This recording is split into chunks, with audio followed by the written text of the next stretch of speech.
Comment persévérer quand tout semble insurmontable? La clé qui ouvre les portes du succès dans l'existence se cache souvent dans une aptitude tellement élémentaire et pourtant incroyablement forte que presque personne ne songe à vous la révéler clairement. Aujourd'hui, vous allez enfin la saisir. Prêtez une oreille attentive à ce récit tout simple, ce qu'il va vous transmettre. Aucun établissement scolaire, ni aucune faculté ne l'inscrit au programme. Il y a longtemps, dans un hameau aride, balayé par la poussière, vivait un jeune homme nommé Karim.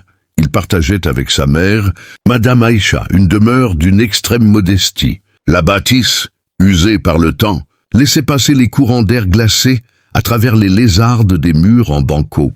Quand la pluie tombait, elle s'infiltrait par le toit troué, changeant le sol en une boue collante. Les volets disjoints claquaient faiblement, la table vacillait sur ses pieds inégaux, et les maigres couvertures ne parvenaient jamais à repousser la morsure du petit matin. L'air portait une odeur mêlée de bois moisi, de terre sèche et d'épuisement silencieux. Aucun pain croustillant ne trônait sur la table, pas la moindre cuillerée de sucre pour adoucir le breuvage clair. Par moments, il se contentait d'eau fade accompagnée d'un bout de galette racise. Ils n'étaient que deux, une mère vidée de ses forces et un fils qui restait immobile.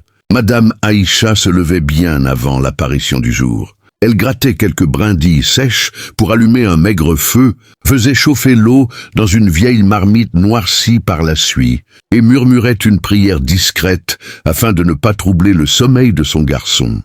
La vraie voie de la confiance et du courage commence exactement là, dans ces instants où tout paraît perdu.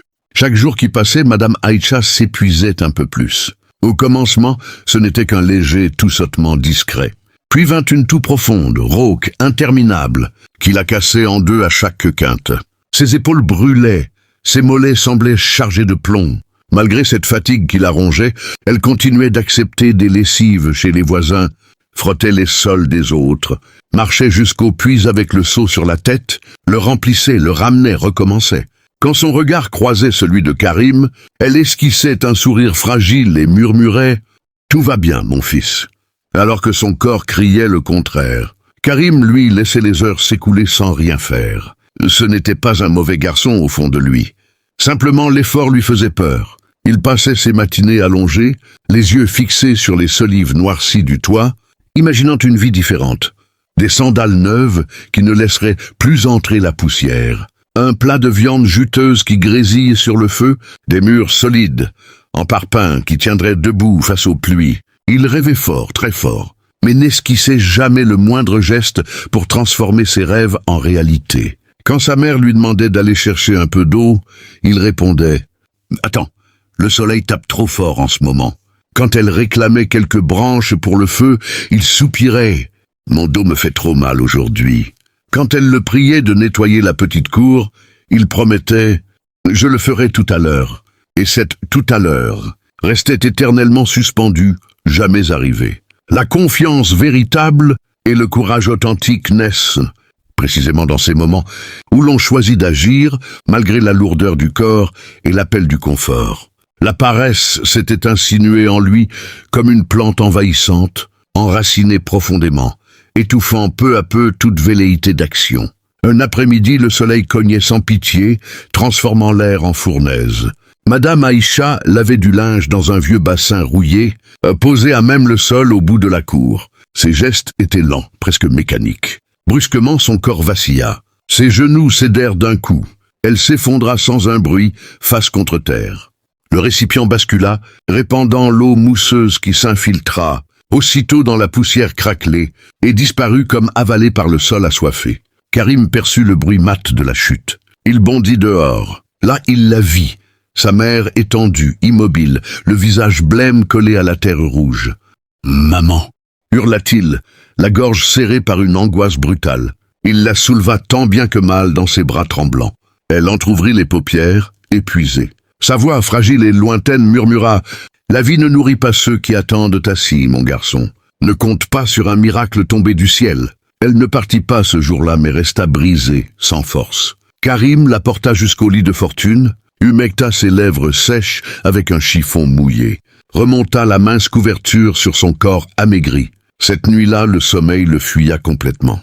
Il veilla, oreilles tendues, vers sa respiration saccadée et faible.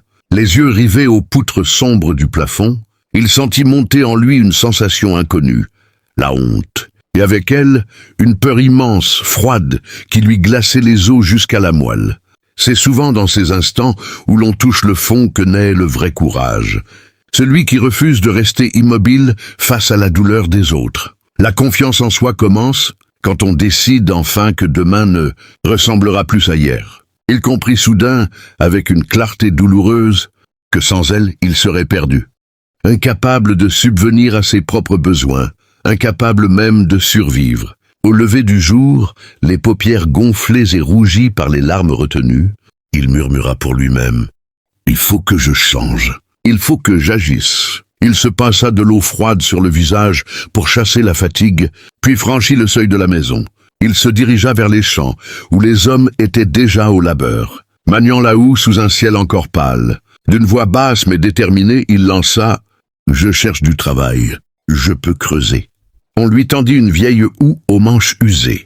Il la planta dans le sol durci par la sécheresse. Une douleur vive traversa ses bras, comme si les muscles allaient se déchirer.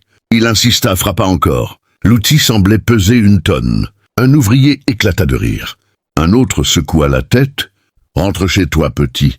Ce n'est pas pour les bras tendres comme les tiens. » Tête basse, il s'éloigna et tenta sa chance plus loin près d'une étable. On lui confia une corde pour retenir un jeune veau turbulent. L'animal tira d'un coup sec. Karim tira en sens inverse, trébucha sur ses propres pieds et s'étala de tout son long dans le tas de fumier frais. Les rires fusèrent autour de lui. Le contremaître grogna. « Même pour ça, tu n'es bon à rien. Dégage !» Il sortit couvert de saleté, les paumes écorchées, le cœur lourd comme une pierre. Il erra dans les ruelles du village, évitant les regards. La poussière lui collant aux lèvres sèches, le soleil lui rôtissant la nuque. C'est alors qu'il aperçut un vieil homme. Monsieur Issa, avançant d'un pas mesuré, légèrement voûté par les ans. Il portait un panier rempli d'œufs frais sur la tête. Il ne hurlait pas pour attirer les clients, ne se pressait pas. Il marchait simplement, avec une sérénité profonde et impressionnante, comme si le temps et les épreuves n'avaient plus de prise sur lui. C'est dans cette rencontre discrète que commence souvent le vrai chemin. Quand on croise quelqu'un qui a déjà traversé le feu sans se consumer, et qu'on se dit que la confiance et le courage ne s'achètent pas, mais se construisent pas à pas, même quand tout semble vous rejeter. Les villageois croisaient son chemin et le saluaient avec une déférence naturelle. « Bonjour, monsieur Issa. Réservez-moi une bonne poignée, s'il vous plaît. » Que le Très-Haut vous protège sur la route. Le vieillard inclinait légèrement la tête et répondait par un sourire discret, vrai sans ostentation. Karim sentit une pointe aiguë lui traverser la poitrine. Il enviait cette quiétude, cette considération tranquille que l'homme inspirait sans effort apparent. Il décida d'aller vers lui.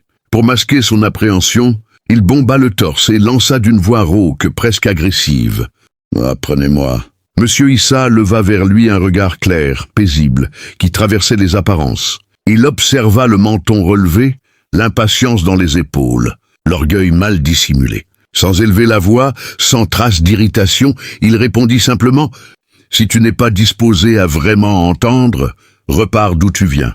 Je ne gaspille pas mes heures avec ceux qui se contentent de faire semblant. » Karim serra les mâchoires, les joues en feu sous l'effet de la honte. Il tourna les talons et s'éloigna à grands pas. Cette nuit-là, la fièvre s'empara de Madame Aïcha. Elle grelottait sur la natte étroite, secouée par des quintes de toux qui lui déchiraient de la poitrine. Karim trempa un bout de tissu dans l'eau fraîche et le posa délicatement sur son front brûlant. À moitié dans le sommeil, elle murmura d'une voix faible mais ferme « Ne lâche pas ». Ces 3 syllabes s'enfoncèrent en lui comme des aiguilles fines, douloureuses et pourtant porteuses d'espoir. Bien avant que l'horizon ne rosisse, il se leva d'un bond. Il courut à travers les ruelles encore sombres jusqu'à l'endroit où il avait aperçu le vieil homme la veille. Monsieur Issa était déjà là, assis calmement à l'ombre d'un grand manguier centenaire, le panier d'œufs posé à ses côtés. Karim s'approcha sans un mot, plia les genoux et s'agenouilla devant lui. front presque contre la terre poussiéreuse. C'est là, dans cette posture humble, que naît souvent le vrai tournant. Quand l'orgueil se brise, enfin, quand la confiance commence à germer dans le silence de l'écoute, et que le courage décide de ne plus fuir devant la vérité. Je ferai tout ce que vous me direz, articula Karim d'une voix nouée par l'émotion. Absolument tout. Je vous écouterai, je vous promets. Monsieur Issa le dévisagea longuement. Cette fois, il ne vit plus trace d'arrogance ni de précipitation. Il y avait seulement une faim sincère, une urgence muette d'apprendre à devenir quelqu'un d'autre. Sans un mot de plus, le vieil homme souleva doucement le panier d'œufs et le plaça entre les mains tremblantes du jeune homme. « Aujourd'hui, tu vas te rendre sur la place du marché, » expliqua-t-il d'un ton posé et net. « Tu t'arrêteras à un endroit où il y a du passage. Et tu répéteras seulement ces mots. Des œufs, des œufs, des œufs, rien d'autre. Tu ne croiseras aucun regard. Tu ne salueras personne. Tu ne supplieras pas, tu ne négocieras pas. Juste ces 3 mots, encore et encore. » Karim ouvrit la bouche, déconcerté. « Mais pourquoi ? Fais-le, » répondit simplement Monsieur Issa. « Et quand tu auras fini, reviens ici. » Karim obéit. Il traversa le village, le panier calé sur la tête, le cœur battant à tout rompre. Arrivé sur la grande place animée, il choisit un coin où les passants défilaient sans cesse. Il redressa le dos, inspira profondément et lança d'une voix claire. « Des œufs, des œufs, des œufs !» Les mots résonnèrent, mais personne ne tourna la tête. Les gens continuaient leur chemin, indifférents, comme s'ils n'existaient pas. Il recommença plus fort. « Des œufs, des œufs, des œufs !» Toujours rien. Quelques regards glissèrent sur lui sans s'arrêter. Un vendeur de mangue, assis à l'ombre d'un auvent, ricana bruyamment et cria à la cantonade. « Et toi, le crieur d'œufs, tu crois que ça suffit de brailler comme un âne pour vendre ?» Les rires fusèrent autour. Karim sentit la chaleur lui monter aux joues, mais il ne bougea pas. Il serra les dents et reprit encore et encore. « Des œufs, des œufs, des œufs !» Chaque répétition lui coûtait un effort immense. Chaque silence qui suivait creusait un peu plus la blessure dans sa fierté. Pourtant il resta là, immobile, à crier sa phrase unique sous le soleil impitoyable. C'est précisément dans cette humiliation répétée, dans ce refus obstiné de fuir, que le vrai courage prend racine, et c'est quand on accepte d'être invisible pour mieux apprendre à exister que la confiance commence à se forger, pierre par pierre, silence par silence. Qu'est-ce que tu nous ramènes là? Des œufs, s'il te plaît. Des œufs frais, pas découvés. Personne n'en veut des vieux ici, lança un jeune du groupe en ricanant. Ses camarades reprirent en chœur moqueur. Des œufs couvés, comme une ritournelle moqueuse. Une femme passa en se pinçant le nez. Avec cette chaleur, ils doivent déjà puer la pourriture. Un autre ajouta, goguenard. À force de hurler comme ça, tu vas faire déguerpir tout le monde.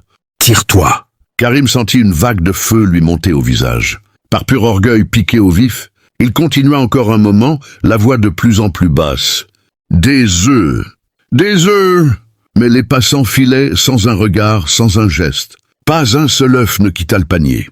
Il n'y eut que des rires étouffés, des murmures railleurs et des sourires en coin. Le panier, toujours aussi lourd sur la tête, le cœur vidé de toute énergie, il reprit le chemin en traînant les pieds. La poussière collait à ses sandales. Le soleil pesait sur ses épaules comme un reproche silencieux. Sous le grand manguier, Monsieur Issa l'attendait, assis paisiblement, le dos contre le tronc, comme si le temps n'avait aucune urgence. « Personne n'a acheté ?» murmura Karim d'une voix presque inaudible, les yeux baissés. « Je sais, » répondit calmement le vieil homme. « Ils ont dit des choses dures, que mes œufs étaient vieux pourris. Je sais, » répéta Monsieur Issa sans jugement. Karim serra les poignées du panier, jusqu'à ce que ses jointures blanchissent. « Pourquoi m'avoir fait faire ça comme ça? Pourquoi cette humiliation ?» Le vieillard leva les yeux vers lui, serein. « Pour que tu vois de tes propres yeux. Vendre, ce n'est pas brailler plus fort que les autres. Vendre, ce n'est pas forcer le passage. Vendre, ce n'est pas devenir un obstacle sur le chemin de quelqu'un. Tu m'as observé hier, je n'ai pas crié. J'ai salué les gens par leur nom quand je le pouvais. J'ai regardé dans les yeux. J'ai demandé « Comment va la famille ?» Et la santé aujourd'hui? Je n'ai pas commencé par parler d'eux. J'ai commencé par offrir du respect, de l'attention, de la considération. À chaque bonjour sincère, à chaque sourire partagé, à chaque question posée avec cœur, j'ai semé une petite graine de confiance. Et petit à petit, jour après jour, année après année, ces graines deviennent des clients fidèles. C'est comme ça que ça marche, Karim. Pas par la force, par la patience, par la dignité, par l'écoute. Tu comprends maintenant? Karim déglutit péniblement. Une boule se formait dans sa gorge. Pour la première fois, il sentait que les mots du vieil homme n'étaient pas une leçon abstraite. Ils étaient une carte pour sortir du trou. C'est dans ce moment précis, quand l'ego se tait enfin et que l'humilité ouvre les oreilles, que la vraie confiance s'installe, et le courage. Il n'est plus dans les cris, mais dans la capacité à recommencer, calmement, intelligemment, humainement. Demain serait différent. Karim le savait. « Je crois que oui », murmura Karim, la gorge encore nouée. « Demain tu reviendras, dit Monsieur Issa d'une voix tranquille. Souviens-toi, salue les gens, regarde-les dans les yeux. Demande vraiment comment ils vont. Ne mens jamais, même pour faire joli. Ne te précipite pas. Et ensuite, reviens me dire ce qui s'est passé. » Le lendemain matin, Karim repartit vers la place du marché, le panier sur la tête. La peur lui collait à la peau comme la poussière de la veille. Chaque pas pesait. Il revoyait les rires, les moqueries, les regards qui glissaient sur lui comme sur un mur vide. Pourtant, il avança lentement. Il aperçut un balayeur, courbé sur son balai de brindilles, en train de repousser les feuilles mortes et les papiers. Karim s'approcha sans hausser la voix. « Bonjour », dit-il simplement. L'homme releva la tête, surpris. « Comment allez-vous aujourd'hui » continua Karim. Le balayeur le dévisagea un instant, méfiant. « Bien, je suppose. C'est dur, le boulot. » Karim hocha la tête, cherchant ses mots. Oui, ça a l'air dur. Vraiment dur. » Un silence s'étira, un peu lourd. Karim sentit la nervosité monter. Il lâcha trop vite. « Vous voulez des œufs » L'homme fronça les sourcils. « Non, pas maintenant. » Karim s'éloigna, le cœur un peu plus serré. Plus loin, il vit une femme qui portait un lourd seau d'eau sur la tête, le visage marqué par la fatigue. Il s'approcha doucement. « Bonjour, comment allez-vous » Elle jeta un coup d'œil rapide au panier. « Je n'ai pas le temps de discuter, petit. » Il sentit un froid lui traverser le dos. « D'accord. Vous voulez des œufs ?»« Non » répondit-elle sèchement avant de poursuivre son chemin. Il repéra ensuite un vieil homme assis sur un banc de bois usé, les mains posées sur sa canne. « Bonjour, comment allez-vous aujourd'hui » Le vieux leva à peine les yeux. Karim, déstabilisé, répéta plus bas, presque malgré lui. « Des œufs ! Des œufs !» Le vieillard fit claquer sa langue contre son palais. « Tu vends très mal, mon garçon. » À la fin de cette longue journée, Karim n'avait vendu que 2 œufs. Un gamin les avait achetés pour le plaisir de les fracasser contre un mur, riant aux éclats en voyant le jaune couler. Pas un seul œuf n'était parti pour être mangé.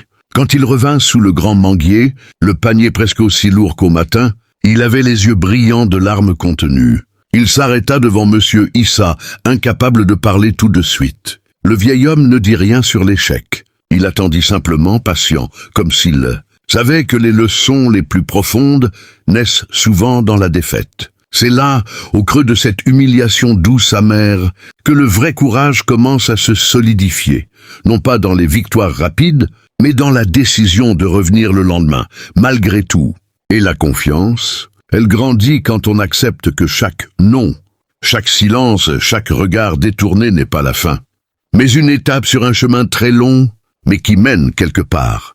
Ce jour-là encore, rien ne s'était bien passé, murmura-t-il d'un air abattu. « Explique-moi » lui dit doucement Issa. Karim lui livra toute l'histoire. Les regards distants, les refus secs, les silences lourds qui pesaient. Le vieil homme l'écouta jusqu'au bout sans jamais l'interrompre. À la fin, il déclara calmement « Tu t'es jeté trop vite en avant. Ton bonjour était poli, ta question bien formulée, mais tu as foncé droit sur la vente. Tu as arrêté d'être vraiment présent. Tu saisis la nuance? Tu as posé « Comment ça va ?» sans laisser le temps d'une réponse. Le vide t'a effrayé. Tu l'as comblé à la hâte par un « Vous voulez des œufs ?» Ça ne fonctionne pas ainsi. Apprends à demeurer là, simplement. Oublie ta montre. Oublie ton panier, fixe leur visage, observe leurs mains, plonge dans leurs yeux et patiente. Si l'autre a envie de s'ouvrir, les mots viendront tout seuls.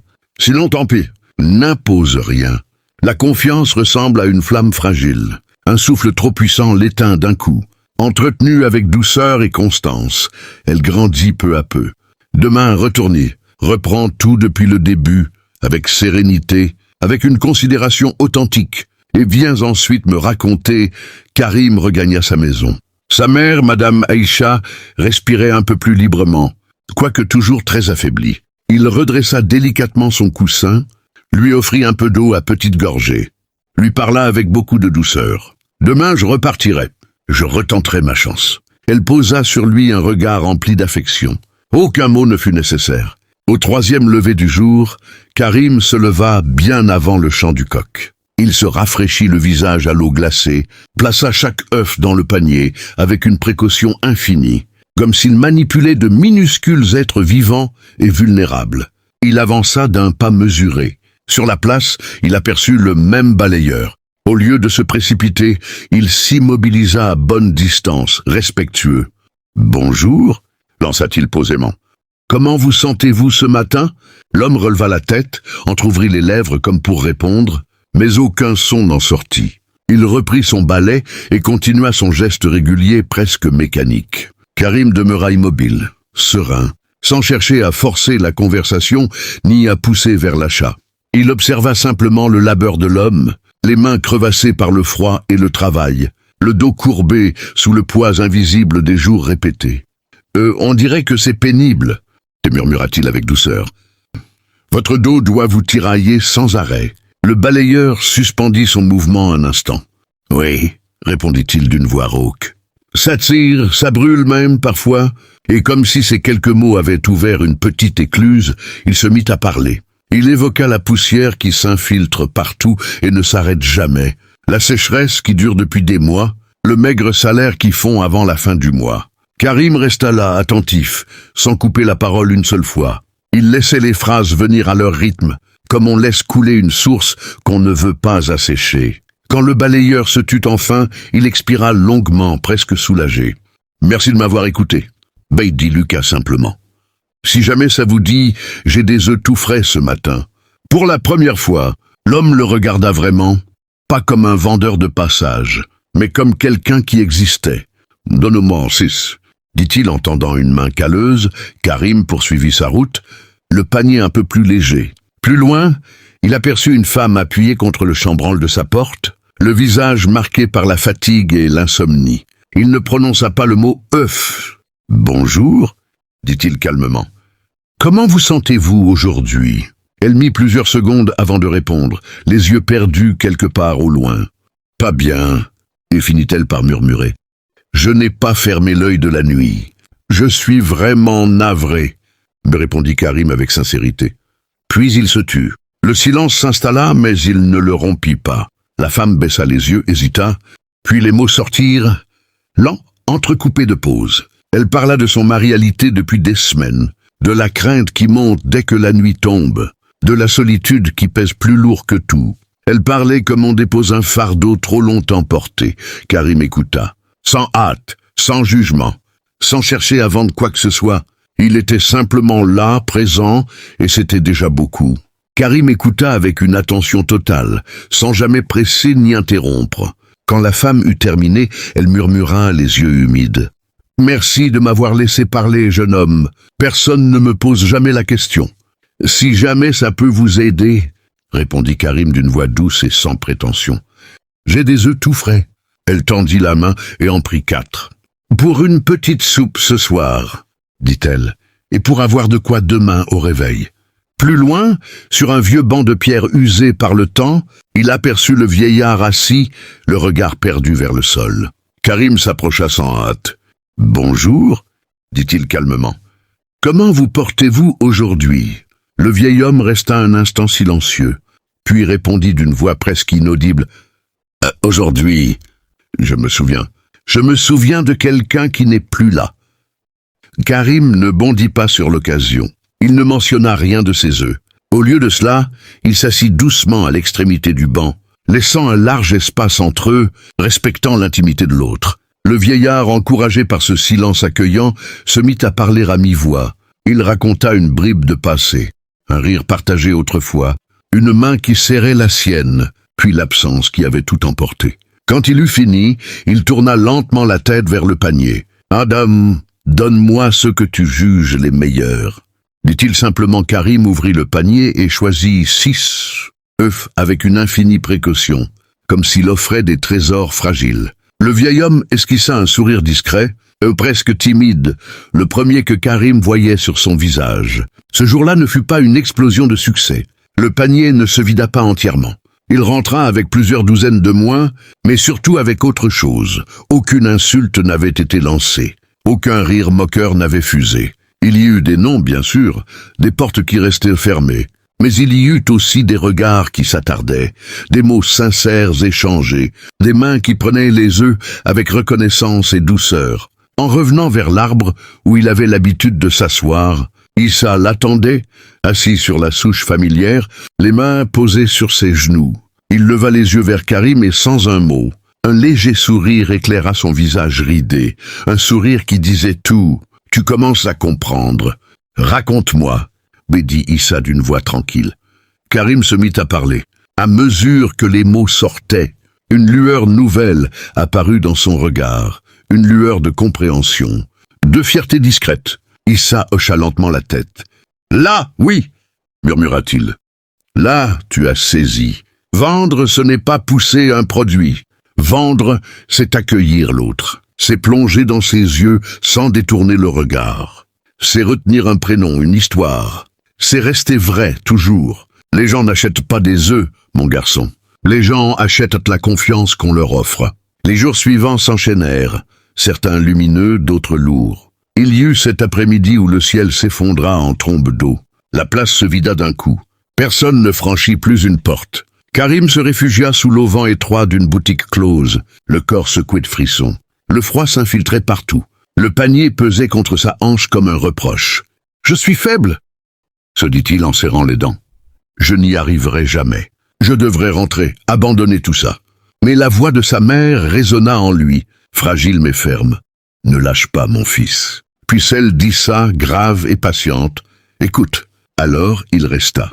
Sous la pluie qui battait sans relâche, il serra le panier contre lui, protégeant les œufs comme s'ils étaient les derniers espoirs du monde. Il tremblait, mais il tint bon. Le lendemain, le soleil perça enfin, timide d'abord, puis généreux. Karim revint sur la place, les cheveux encore humides, le panier intact. Il salua chaque personne avec la même douceur. Il écouta, il attendit. Et petit à petit, les ventes reprirent. Avec le temps, on commença à le nommer autrement. On ne disait plus le vendeur d'œufs. On disait le garçon qui écoute, celui qui regardait vraiment, qui ne brusquait jamais, qui disait la vérité même quand elle n'arrangeait pas. Ceux-là sont un peu plus petits aujourd'hui, mais ils sont frais.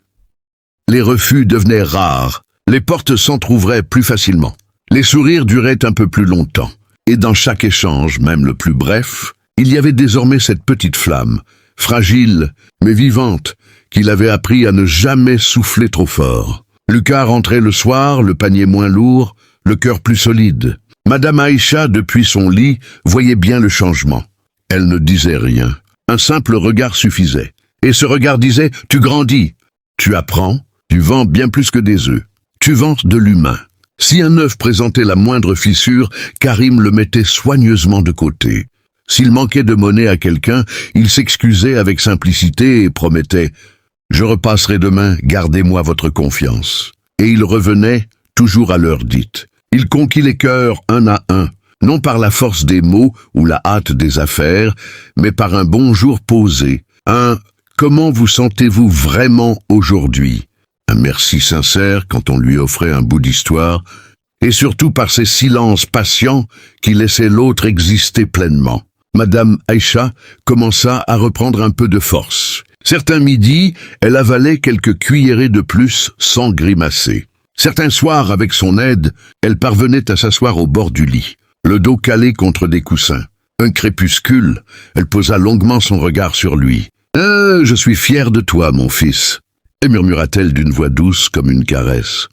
Karim baissa la tête. Ses paupières s'alourdirent, ses yeux se voilèrent. Ces quelques mots suffirent à recoller des morceaux de lui qu'il ne savait même plus briser. Un matin clair, un gros camion s'arrêta sur la place dans un nuage de poussière. Un fermier en descendit, large d'épaules, le visage buriné par le soleil et le vent. Il demanda « Où est le jeune qui vend des œufs et qui sait vraiment écouter ?» Plusieurs doigts se tendirent vers Karim sans hésiter. L'homme s'approcha, ôta sa casquette. « J'ai une ferme importante, plus loin vers les collines. J'ai besoin de quelqu'un comme toi. Pas d'un crieur de marché, pas d'un pressé. Quelqu'un qui vend avec l'âme, qui traite les gens comme des êtres et non comme des portefeuilles. » Karim le regarda droit dans les yeux. « Je ferai de mon mieux, avec respect et honnêteté. Travaillons ensemble. » Dès lors, il apprit à organiser les ramassages, à noter les quantités avec soin, à anticiper les besoins. Mais jamais il ne laissa s'éteindre l'essentiel. Le salut calme, le regard franc, l'oreille ouverte. Un soir d'orange et d'or, alors que le soleil descendait lentement derrière les toits, Issa l'appela d'une voix plus faible que d'habitude. Il était assis sous leur arbre habituel, les mains croisées sur sa canne. « Moi aussi, j'ai été faible et paresseux quand j'étais jeune, confia-t-il. J'ai crié, j'ai forcé, j'ai tout raté. Un jour, j'ai touché le fond, vraiment touché. Et là, quelqu'un s'est arrêté. Il m'a écouté, vraiment écouté. Il m'a transmis ce que je t'ai transmis à mon tour. C'est pour ça que je t'ai laissé trébucher au début, que je t'ai laissé crier seul dans le vide. Il fallait que tu sentes la différence entre hurler et être présent. » Il posa une main ridée sur l'épaule de Karim. « Aujourd'hui, tu n'es plus le garçon qui vend des œufs. Tu es celui qui redonne aux gens le sentiment d'exister. Continue. La confiance que tu plantes aujourd'hui portera des fruits bien après. Que nous serons partis, toi et moi, Karim, ne répondit pas tout de suite. Il se contenta de hocher la tête, les yeux brillants. Le vent du soir faisait danser les feuilles au-dessus d'eux, comme pour applaudir en silence. Karim serra Issa dans ses bras, les larmes coulant librement sur ses joues sans qu'il cherche à les cacher. Des œufs pour que je voie clair, pour que ça fasse mal au bon endroit, pour que la vérité m'enseigne vraiment.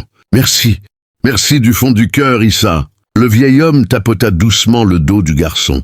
Un geste simple et fatigué, puis il se dégagea avec un sourire paisible. Quelques semaines plus tard, Issa s'en alla sans un bruit, comme une feuille qui se détache à l'automne et glisse sans fracas. Le village entier se rassembla pour lui dire au revoir. On déposa sur sa tombe des fleurs cueillies dans les champs voisins, et un grand silence enveloppa la cérémonie, un silence respectueux, presque reconnaissant. Karim arriva le dernier. Il tenait un panier vide à la main. Il le posa délicatement près de la terre fraîchement remuée. « Merci », souffla-t-il, la voix tremblante. « Merci pour tout. » C'est ainsi que le jeune homme autrefois, surnommé le fainéant, reçut la leçon la plus profonde de sa vie. Il comprit que le vrai succès ne se mesure pas au poids des marchandises qu'on porte, mais à la qualité de l'attention qu'on offre. Avoir les mains pleines ne suffit pas. Il faut un esprit vigilant et un cœur qui sait s'arrêter. Il réalisa que vendre n'est pas seulement proposer un objet. C'est un art immense, capable de transformer une existence entière. Peu importe qu'il s'agisse d'œufs, de pain, de tissus ou de n'importe quoi d'autre. L'essentiel réside dans la manière de parler, d'écouter vraiment, de regarder l'autre avec respect et de faire naître une confiance solide comme la pierre. Cette confiance-là vaut plus que l'or. Les mois passèrent. Karim n'était plus le garçon qu'on évitait ou qu'on moquait. Il se levait avant l'aube, le visage lavé à l'eau froide, le panier préparé avec soin. Sa voix portait désormais une énergie calme et joyeuse quand il saluait. Il vendait avec son âme entière, sans jamais forcer, sans jamais mentir. Les gens venaient à lui non seulement pour les produits frais qu'il apportait, mais pour le sentiment qu'il leur donnait, celui d'être vus, entendus, considérés comme des êtres humains et non comme de simples clients de passage.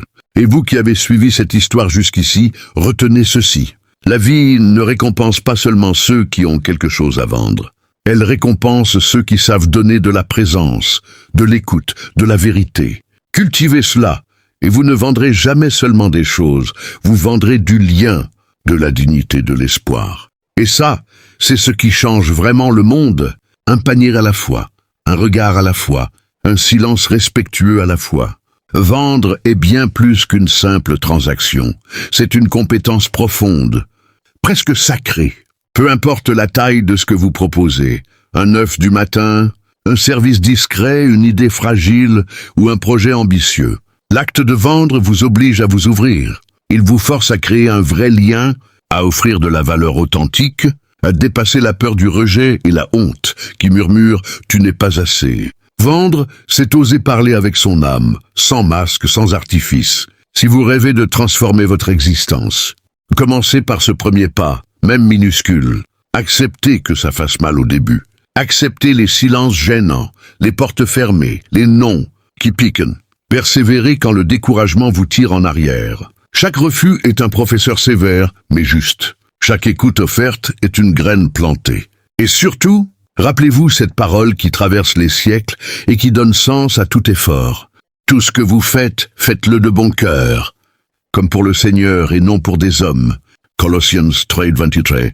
Travaillez comme si chaque client était une occasion de servir avec dignité. Écoutez comme si chaque parole comptait pour l'éternité. Regardez dans les yeux comme si vous voyiez une âme créée à l'image de Dieu. Offrez votre produit, votre temps, votre présence, non pour remplir un portefeuille, mais pour honorer celui qui vous a donné des mains pour travailler et un cœur pour aimer. Quand vous vendez de cette manière, avec intégrité, patience et générosité, vous ne changez pas seulement votre situation matérielle. Vous changez qui vous êtes. Vous grandissez en humanité. Vous devenez quelqu'un sur qui on peut compter, quelqu'un qui redonne confiance, quelqu'un qui laisse une trace lumineuse dans la vie des autres. Alors, aujourd'hui, même si votre panier semble vide et votre voix hésitante, levez-vous, saluez, écoutez, restez, parlez vrai. La vie récompense ceux qui vendent avec le cœur. Et le cœur, quand il est offert au bon endroit, ne connaît pas la défaite.